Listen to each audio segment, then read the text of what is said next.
ये प्रश्नावली 10.1 है। देखिए, एक वृत्त की कितनी स्पर्श रेखाएं हो सकती हैं। देखिए, कोई एक वृत्त है ये, और इस पे स्पर्श रेखा देखो जो टच करती है, एक ही जा सकती है और जा सकती हैं, ऐसे जा सकती हैं, ऐसे जा सकती हैं, ऐसे जा सकती हैं, ऐसे जा सकती हैं। ये देखिए अनेक, यानी अपरिमित रूप से अनेक। ठीक, अब देखो किसी वृत्त की स्पर्श रेखा उसे एक बिंदु पर प्रच्छेद करती है, ये एक बिंदु पर आ जाएगा। ठीक है, वृत्त को दो बिंदुओं पर प्रच्छेद करने वाली रेखा को छेदक रेखा कहते हैं। देखेंगे ये इस तरीके से ये वृत्त है, और वृत्त पर इस तरीके से कि दो बिंदुओं पर ऐसे करके देखिए कर दी तो ये छेदक रेखा कहलाएगी। देखिए एक बिंदु ये और एक बिंदु ये। आगे देखेंगे, वृत्त को दो समांतर स्पर्श रेखाएं हो सकती हैं। एक वृत्त की दो समांतर स्पर्श रेखाएं हो सकती हैं, यानी एक वृत्त है और इसकी स्पर्श रेखाएं नहीं ऐसी हों जो दो समांतर हो। तो एक तो ये इसके समांतर ये जा सकती है, बस दो ही हो सकती हैं। या फिर इधर की देख लो, ये वाली एक ये और स्पर्श जोड़े से इस तरीके से ये, तो दो ही हो सकती हैं समांतर। देखिए ये दो। आगे देखेंगे, वृत्त तथा उसकी स्पर्श रेखा के उभयनिष्ठ बिंदु को स्पर्श बिंदु कहते हैं। ठीक, अब देखो अगले वाले सवाल पे, क्वेश्चन नंबर 3 पे आते हैं।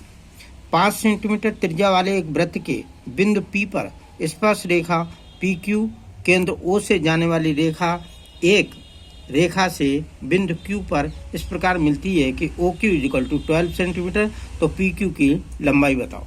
देखिए इसे हल करके दिखाते हैं। क्या करना है, देखो 5 सेंटीमीटर त्रिज्या वाला एक यह है, कितने सेंटीमीटर, 5 सेंटीमीटर त्रिज्या का। तो कोई त्रिज्या ऐसे कर 5 सेंटीमीटर त्रिज्या के वृत्त के बिंदु P पर स्पर्श रेखा, यहाँ पर ये स्पर्श रेखा खींच दीजिए। PQ केंद्र O से जाने वाली एक रेखा के बिंदु, देखो O से, ये O है, PQ के केंद्र O से जाने वाली रेखा से एक बिंदु Q पर मिलती है। इस प्रकार मिलती है कि OQ = कितना है, देखो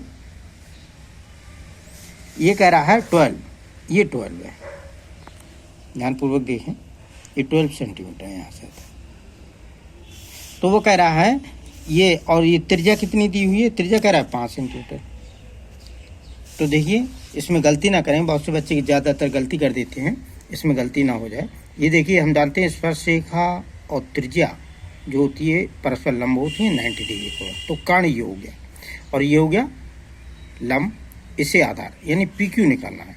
तो आधार जो होता है हम जानते हैं कर्ण का स्क्वायर माइनस लंब का स्क्वायर, यानी 12 का स्क्वायर माइनस 5 का स्क्वायर। देखिए 12 12 12 में 144 होते हैं, 5 25, 144 से 25 गया 119 बचा। देखेंगे √ 119 सेंटीमीटर, तो ये 119 √ वाला लगाएंगे।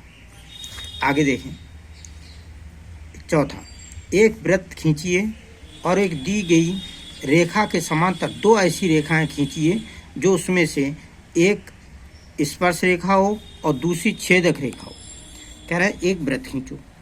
चौथा देखिए हमने ये वृत्त खींच लिया, और वो कह रहा है कि एक वृत्त खींचिए और दी गई रेखा के समांतर दो ऐसी रेखाएं खींचिए।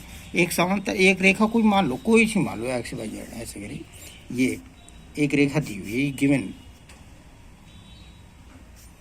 लाइन मान लो, ये रेखा दी हुई है। कह रहा है एक वृत्त खींचिए और दी गई रेखा के समांतर दो ऐसी रेखाएं खींचिए जो उनमें से एक स्पर्श रेखा हो और दूसरी छेदक रेखा हो।